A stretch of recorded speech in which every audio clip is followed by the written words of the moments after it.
Very, very happy to see you again, and welcome if this is your first time in the Rescogita's podcast channel. Rescogita, the ecological startup that aims to have an impact on individuals, on society, and on the biosphere. So remember to follow us on www.rescogita.academy. Now, sit back, relax, enjoy. Welcome to the second of 6 episodes of this Rescogita series on values and discovering the spiral dynamics. My name is Lorenzo Nava, and today we will start our journey into spiral dynamics. So welcome to the spiral. First of all, spiral dynamics is a model of human evolution in terms of values. And it is intended as a coping system to the environment where a person is born or lives.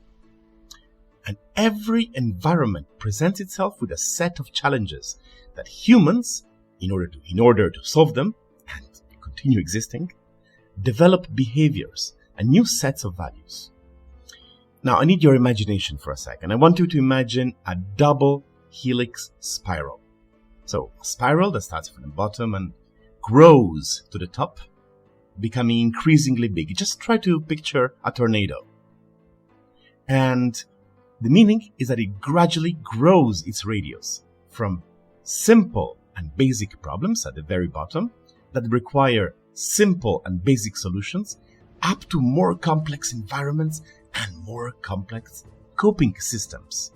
And remember, by saying coping systems, we actually mean values. So we have the very bottom of this double helix, of this spiral, of this tornado, where we have a natural world, where where our instincts serve as survival. And then a more animistic, a more sense of belonging, of community comes in. And then a more egocentric need of the self. Then more absolutistic, multiplistic, relativistic, systemic, and holistic.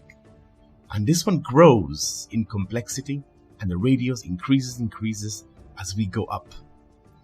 And for this, Dr. Graves used colors because he did not want to have the spiral misunderstood as a hierarchy.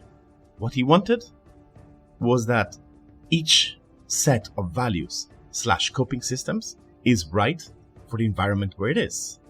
So we have beige, which is at the very bottom, gradually becomes purple, then it becomes red, then blue, then orange, green, yellow, and turquoise. Beige being the natural, purple being the animistic sense of community, red being the powerful need for the ego, blue being the absolutistic higher power hierarchy, orange being multiplistic opportunities, green being affiliative, relativistic, yellow becoming a systemic, and turquoise the interlocking forces of holistic approach. So we go from the very natural to a more and more complex evolution of these values. And so let's have an initial exploration on the meaning of each color that we will later go a bit deeper. So, beige pretty much doesn't exist anymore. It was really our primitive self. But let's start from the very top, the turquoise color. The turquoise color, its base is holistic, as we said before, and the coping condition is experience. So this is a global thinking culture, which takes an interconnected view of the working and living of the environment. Though the belief is that this has not happened yet or is just about to happen. Yellow, the systemic learning. The focus of this system is on self-development, learning, applying knowledge and change. The organization is generally agile and with a direction, and ecological. Ecological meaning as beneficial to everybody, to me, to my community, and to the whole biosphere. Then we move further down and we have green, communitarian, relationships. This system is focused on building a community that is tolerant and accepts differences and diversity. The emphasis is on sharing and caring for others. Then we move further down the spiral and we reach orange. Orange is prosperity and achievement. In this system, success and results are all important. The focus is on being entrepreneurial, pragmatic, and doing whatever it takes to get the job done. We move further down. Blue, truth and conformity. This system values stability and obeying the rightful authority, rules and regulations. The focus is on the task rather than the person. And we move further down. Red, power and control. The emphasis is on energy, power, and beating the competition, adversaries and enemies, and get all that you want, regardless of the consequences. And further down we have purple. Purple is safety and protection. The focus is on the maintenance of the in-group relationships that provide certainty, protection, warmth, support, and guidance. And then we have beige, which is the instinctive part, and the focus is on survival, basically.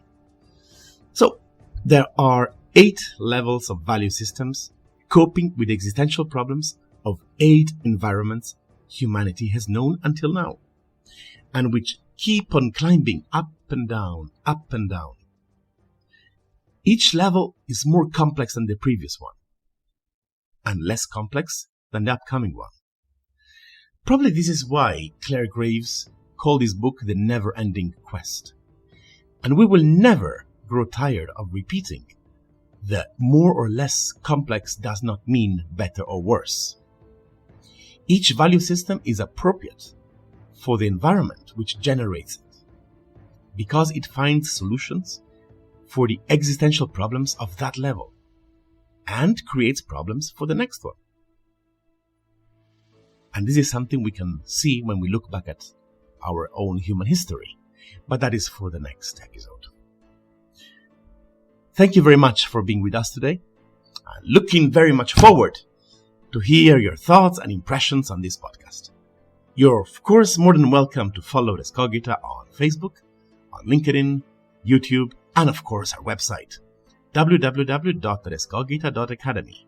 So next week we're going to continue our journey into the spiral dynamics and see how this applies to the whole history of humanity. Thank you once more, and please do take very, very good care of yourself.